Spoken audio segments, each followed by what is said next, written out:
Welcome to Brothers of the Word, because, brother, you need the Word. And today I am in the middle of a series simply entitled Peace in the Storm. And I am using every letter of the words Peace in the Storm to illustrate and to title a particular message. The first one was simply person, that in our lives sometimes there is a person that we need to conquer to get peace. E was everywhere. You need to have peace everywhere you go and through everything that you do. A was attitude. C was companionship. That makes a big difference in your peace, who you are attached to.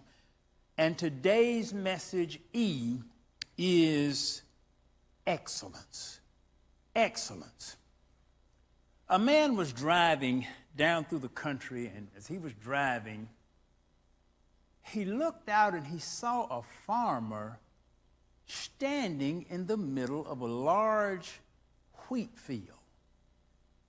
So he stopped his car and he backed up, and he kept looking at the farmer.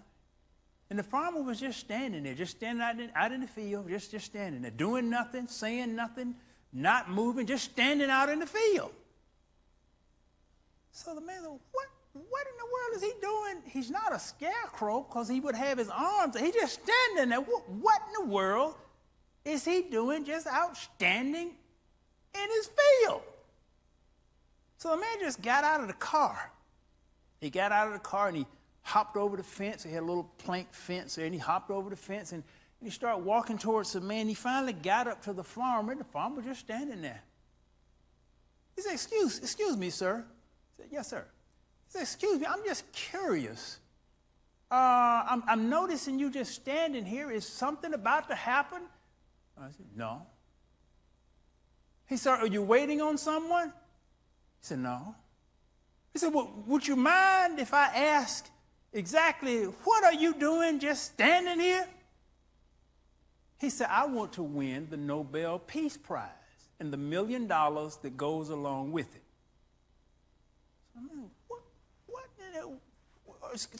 Could you repeat that, please? So I want to win the Nobel Peace Prize and the $1 million that goes along with it. What are you doing? Are you doing research on wheat? Have you done some genetic manipulation? Have you increased the crop yield? What have you done where you're going to win the Nobel Prize and the $1 million that goes along with it? No, I haven't done any of that. So well, how do you plan on winning the Nobel Peace Prize and the $1 million that goes along with it? He said, because I heard on the news last night that the Nobel Peace Prize is awarded to those who are outstanding in their field.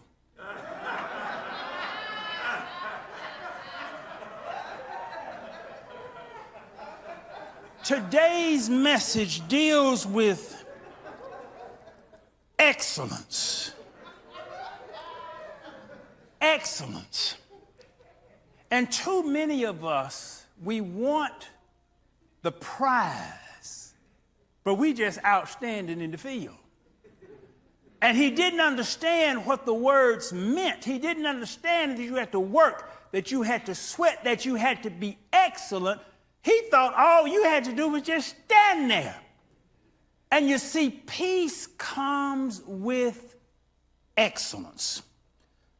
A man was, I was walking, and I was outside of, walking past it was actually a Wing Dream store. And I was walking past it, and there was a man sitting there, and he looked up to me and he said, as I walked past, he said, can you give a brother a hand?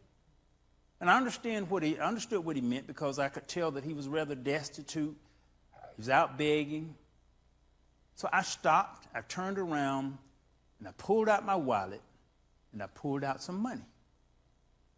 And I held it up, and he was just sitting there. And I thought to myself, look, man, you're going to at least get up from where you're sitting to come get this. I'm not going to walk over there to you to put the money in your hand. So he finally understood it, so he got up, came over there, and got the money. And some folk are like that. They're just like that man who was sitting there. They're like the man standing in the field. We want stuff brought to us without us being excellent. And there is peace in excellence. You find in Proverbs chapter 13, verse 4, it says this: the soul of the sluggard desireth and hath nothing, but the soul of the diligent shall be made fat. Let me read that in the New King James Version. The soul of a lazy man desires and has nothing, but the soul of the diligent shall be made rich. Nothing has changed about that. Lazy folk want something, but they don't get it because they won't be diligent, they won't be excellent, they won't pursue it. They're like that man sitting in front of the Wing Dream shop. He's sitting there saying, brother, can you give me a hand? And didn't even want to get up to come get what was offered to him. They're like the man standing in the field. If we want peace in life, we really need to be excellent in the area that we want that peace in. There's a slogan that goes, it's the area of your focus is the area of your reward. The area of your neglect is the area of your pain. And you will find just about in every case, 99% of the time, when there's pain in an area, it is an area that we have neglected. You will often find when there is reward in an area, it is an area that we have been diligent in. Where is your pain?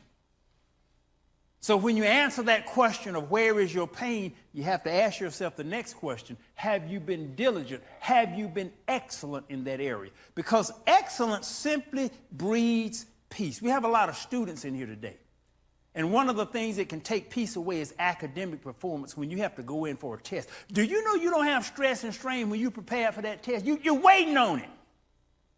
When you have studied and when you know the material, you are not stressed. You have peace walking into that class. Matter of fact, you just anxious for the test because you know your stuff. Pastor James' children and Pastor C. Elijah's have very high academic performance. And yesterday, Minister Stephanie was just reading off, I think it was the grades of Genesis, and she had like a 104, 101, 102, 103. I can tell you, when she walks into the class for a test day, she's not stressed. Now, she might be stressed studying, but she's not stressed when she goes in to take the test because she has prepared. We got an email from George's school. George is he's taking college classes even though he's in high school. And we got an email saying that he had gotten the presidential award because he had a 4.0 average in his college classes. Now, nobody has to tell me he was excellent and he spent some diligent time working and preparing on it. No one has to tell me when I see grades of 102 and 103 and 104 that somebody has been excellent with that. And also, nobody has to tell me when I see a 50 that somebody didn't study. The area of your focus will be the area of your reward, and the area of your neglect will be the area of your pain. Where is your pain? And have you been diligent in that area? It just makes a difference. I see this. I see it in every single arena and every area of life. In those four big areas of spiritual, have you been excellent in your spiritual life? Are you spending your time in prayer? Are you spending your time studying the Word? Usually when you find folk all tore up, all emotional, you ask them, how much time are you spending with God? They're not spending much time with God preparing their spirits because the seasons will change. And when you get into a cold and when you get into a rough season, how well you can handle that depends upon how you have trained and conditioned your spirit. And if your spirit is in good shape, all kind of stuff can come against you. And you stay just as peaceful. You stay just as happy. You can have peace in that storm. No matter what the area. Physical is the same way. Usually when folk be sick, they have not taken excellent care of their bodies. It's just as simple as that. That old King James Version, when it talks about that verse of a slothful man doesn't get what he desires, but a diligent person is made fat. It's actually talking about literally made fat. Because in the old days, fat was a symbol of prosperity. When you were fat, it meant you had more than enough to eat. So only the rich folk were fat. The poor folk were skinny. Now, it's reversed now. You go into the poor neighborhoods, they're overweight. You go in the rich neighborhoods, they're slim down. Because all of the bad food is in it. But that's a whole different subject.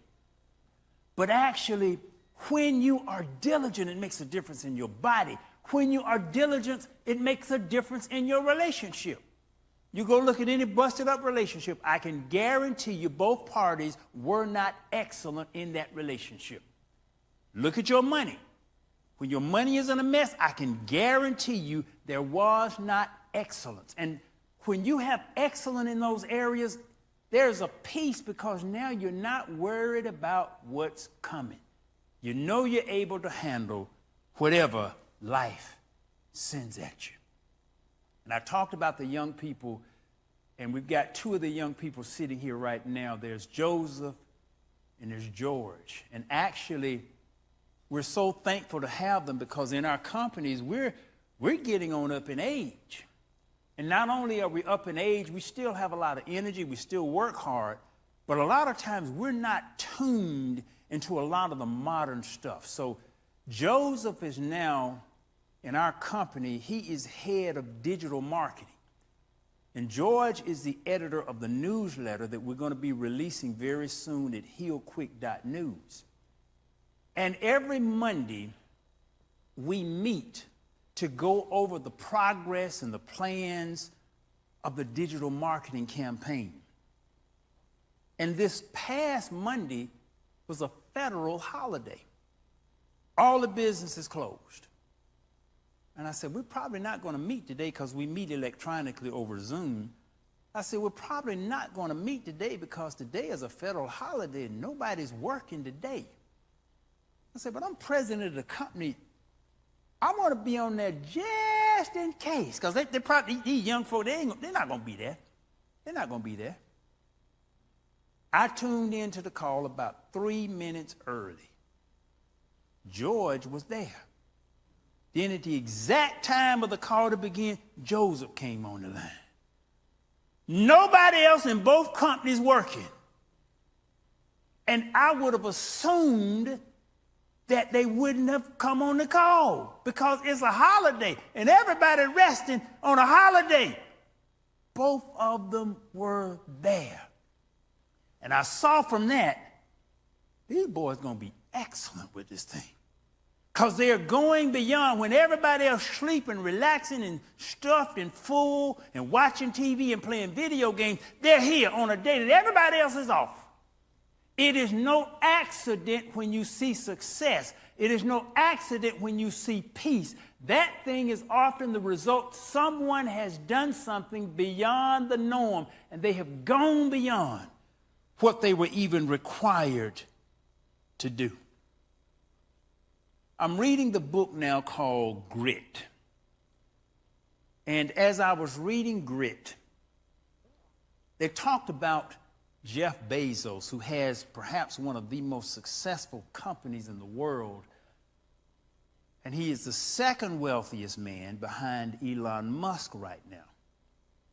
But I want you to just hear what Bezos' mother said about him. Now, I recorded this from the book, but I had to slow the book down. I told you that I was out walking one day with George, and I was encouraging him to read a book that I had just finished, and George said he'll finish that book. I told him it took me 16 hours.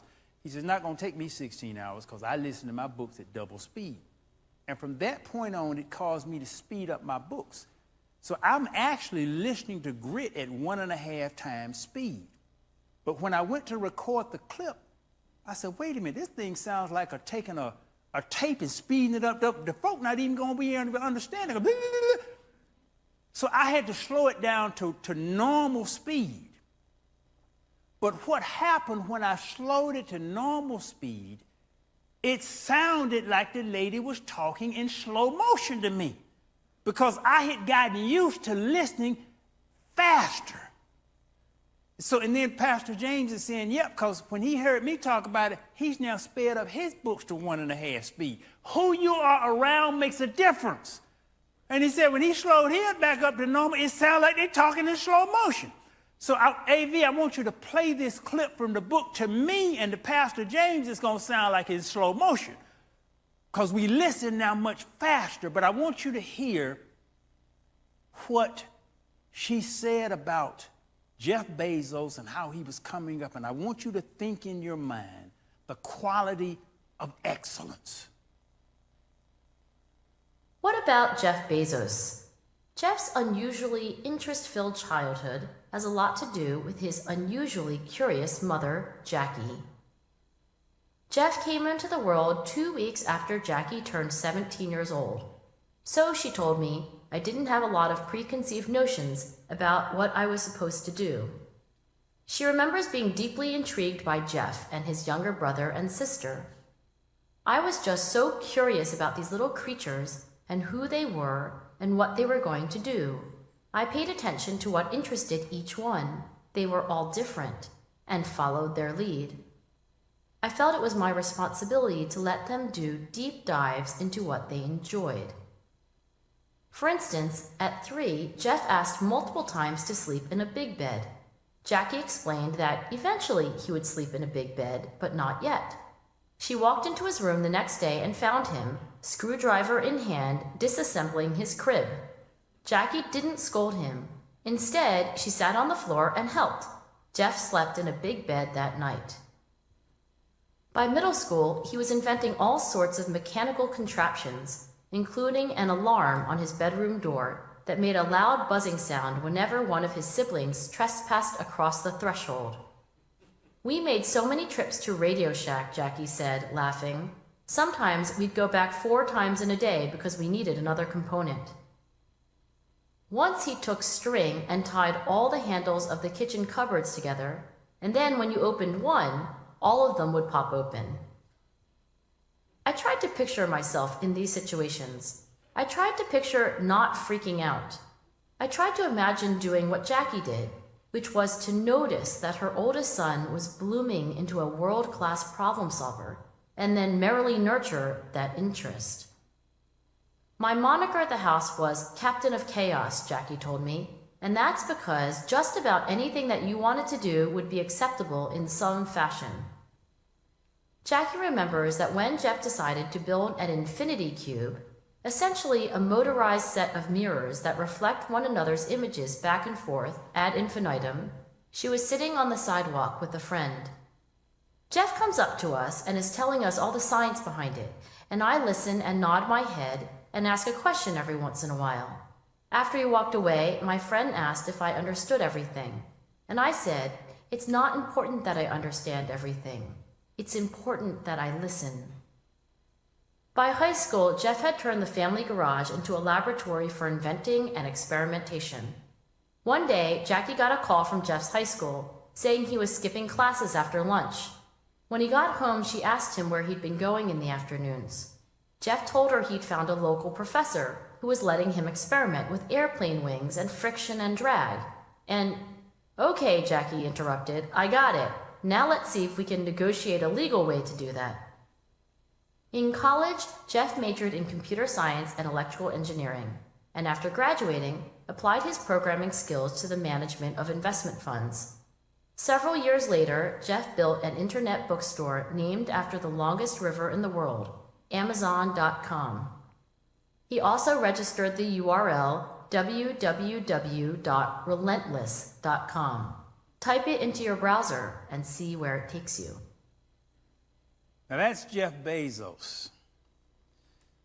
He was focused and he was diligent. He was skipping school to go learn from an aerospace engineer about drag and aerodynamics. So it's no surprise that he now heads Blue Horizon, which is the rocket ship company that's right behind Elon Musk's company. It's no accident he's going out into space. But he was excellent in the arenas of study, of business, of building a company. Now, he just busted up with his wife. And I can guarantee you, they were not excellent with each other in that arena. So sometimes in life, you got multiple areas, and it's a job keeping all of those areas in balance. And you can get out of balance focusing on one and not handling the other. So you focus on your money, then your relationship go to pot. You focus on this, and then your health go to pot. You focus on this, and you lose your soul. So it is a job focusing and keeping all of those things in balance. But we need to be excellent with all of the important things in our lives. And when we are excellent, there's a peace that comes. There's a peace that comes with you in every single one of those areas when you are excellent. Proverbs 10:4, it says, "It's he who has a slack hand becomes poor, but the hand of the diligent makes rich." And it's not just money, it's all of the stuff. Whatever you are diligent in that area, you become rich in that area. If you're diligent in your spirit becomes rich. If you're diligent in your relationship becomes rich. If you're diligent with your health, your body becomes vibrant and healthy. If you're diligent in your money and your business becomes rich. All of those areas, your area of your focus is your area of your reward, and your area of your neglect is the area of your pain. If you want peace, you need to be excellent. When you go through the Bible, God chose people who were excellent. And he wanted excellent because he knew that's what was necessary to take his kingdom to another level. And I see these young people, and I look and I see the excellence and the levels of which they are going to. And I have to talk with my boys, keep all this stuff in balance. Yeah, I know your business is doing well, but keep this stuff in balance. Make sure you take care of this, because it's easy to get one of them out of whack. Keep this stuff in balance and be excellent in all of the things of your life that are important. And God even spoke to me the other day. He said, what level would you be on if you were just obedient? It's a question that I asked you in the last message. What would you be if you did everything God told you to do? What would you be? And I still struggle. I said, Pastor, you're not obedient? I'm not 100%. I'm working on that thing. And we have our study once a week with the boys. And the last study, my son Nate, he brought out a passage that he had been studying, and it was called, "It's Easier to Be 100%. And the whole premise of it was that a lot of people, they're partial, but they don't give 100%. And he gave the example, it's like a man who said he was going to cut down on how much fast food he was eating. And that meant every time he went or drove past a fast food restaurant, he had to wrestle with himself. Does he pull in there today or not? He said, but once he gave himself 100%, and he went from, I'm going to cut down on fast food, till he went to the point where he says, I'm not eating any fast food. It took away all of the stress of struggling with that mediocrity. So now he just drives past all because he's not going to eat any of the fast food. I have to get to the point where I make up my mind and I snap and I say, I'm going to do everything God tells me to do to the letter. Because right now I'm working on trying to get by 90%. I figure that's pretty good. But suppose I focused on hitting 100%. God says, what level would you be at if you were 100% obedient? And I can tell you there's a peace that comes when you're in the will of God, and when you're doing what God had told you to do, there's just a peace, but it requires excellence. You can't half do it. You can't 50%, 60%, 70%, 80%. You can't half do it. You need that 104. And you will have a peace that you could not even imagine. And as I asked you on point last week, And as God had to ask me again 2 days ago, what level would you be at if you were obedient? And I don't know what has been held back from me, because I still have slackness and I still have things that God has told me to do that I have not done or had doing. God needs excellence because you need excellence in your life to be where God wants you to be. We're all headed towards another level. I do believe that. I declare that. But we have to move to another level in our performance. In all of those 4 major areas of life. And with that, there's a peace with that. That's why I never was worried about COVID. Y'all never seen me worried about COVID. I was never worried about COVID because I kept my body in pretty excellent shape in terms of my immune system. So I wasn't worried about it. When you are in excellence, there's a peace that comes with that excellence. So, where would you be if you did everything God told you to do? I thank you for joining us today at Brothers of the Word. You can go to brothersoftheword.com. You can listen to the entire series of Peace in the Storm or send it to a friend absolutely free. Thank you for joining us today at Brothers of the Word, because, brother, you need the Word.